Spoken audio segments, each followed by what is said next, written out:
وما هي المشكلة التي تجعل الكثيرين يعيشون في حالة غير مستقرة ماليا. Got their MBAs, their law degrees, their engineering credentials, but when it comes to money, they're broke, or worse, they're drowning in debt. And I've asked myself over the years, why? يقضون حياتهم كما قلنا في السابق حتى التقاعد دون أن يستثمروا أموالهم. استثمار أموالنا في أصول أو في أشياء تدر علينا دخلا دون الحاجة أن نعمل، ودي سماها money should work for you instead of you working for money. فبدلا من أن تعمل من أجل المال يجب أن تجعل المال يعمل من أجلك. يمكن أن تشارك في بيزنس أو تشتري أسهم، وعوائد الأسهم نوعين: النوع الأول تجيك توزيعات أرباح أو تبيع السهم بربح، أو تشتري عقار وتأجره وبالتالي تحصل على مبالغ نقدية كل شهر دون عناء، أو تضع بعض الجزء من الأموال في وديعة وتجيك أرباح ودائع.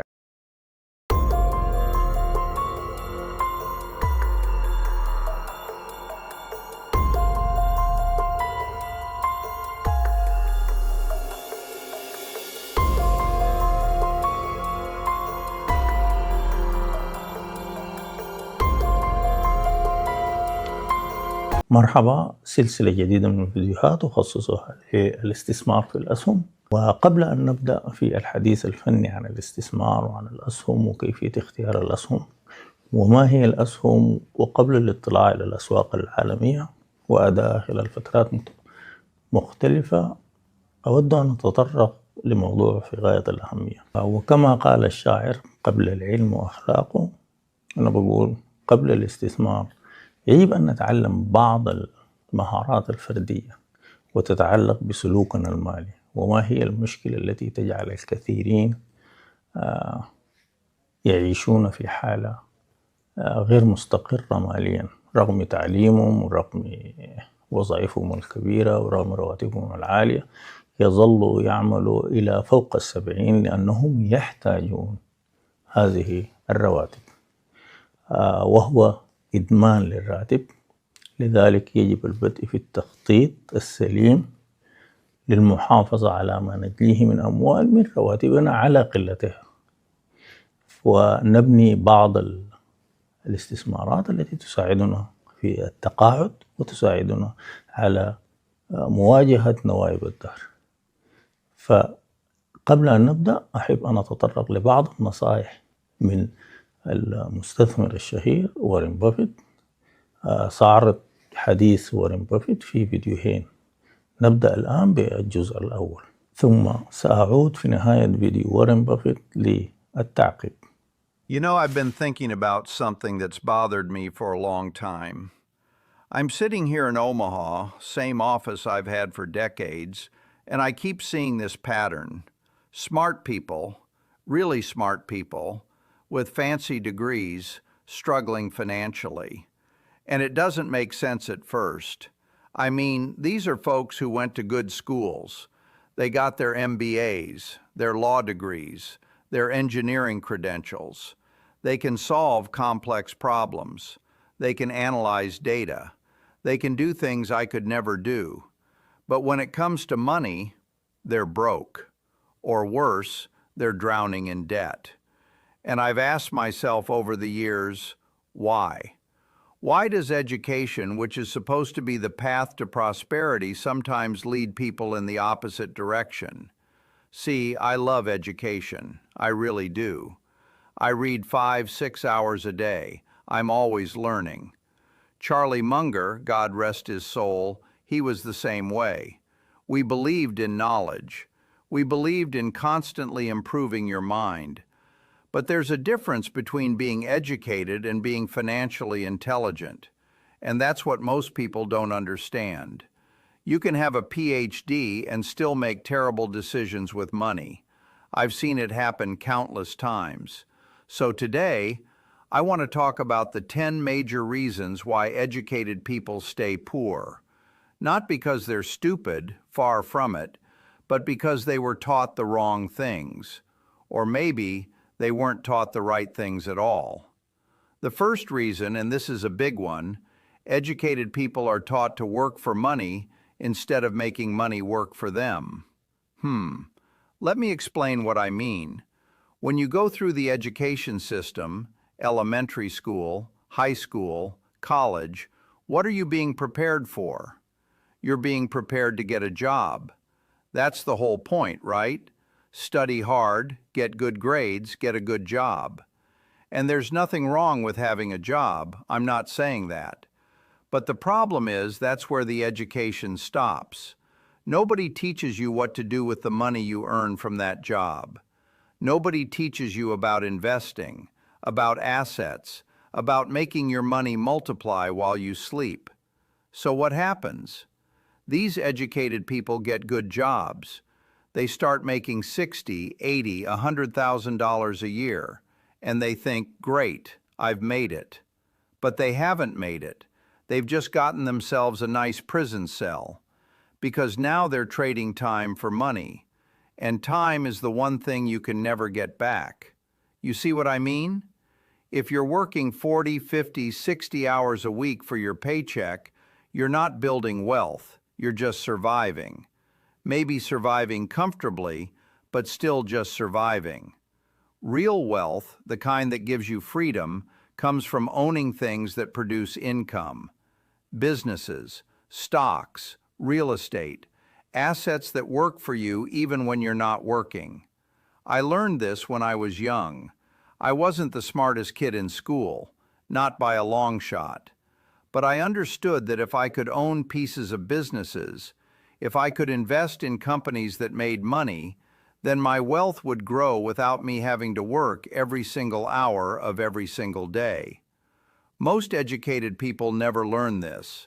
They spend their whole lives working for money, and they never make the transition to having money work for them. And that's reason number one, they stay poor. The second reason, and this one's painful to watch, is lifestyle inflation. Educated people tend to spend money to show they're educated. You know what I mean? They get that degree, they get that good job, and suddenly they feel like they need to look the part. The nice car, the big house, the expensive clothes, all the trappings of success.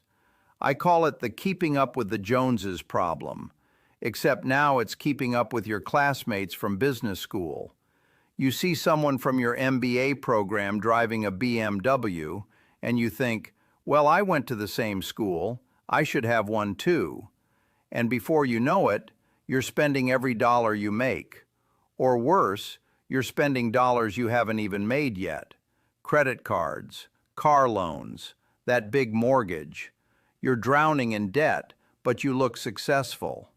I've never understood this. I really haven't. I still live in the house I bought in 1958 for $31,500.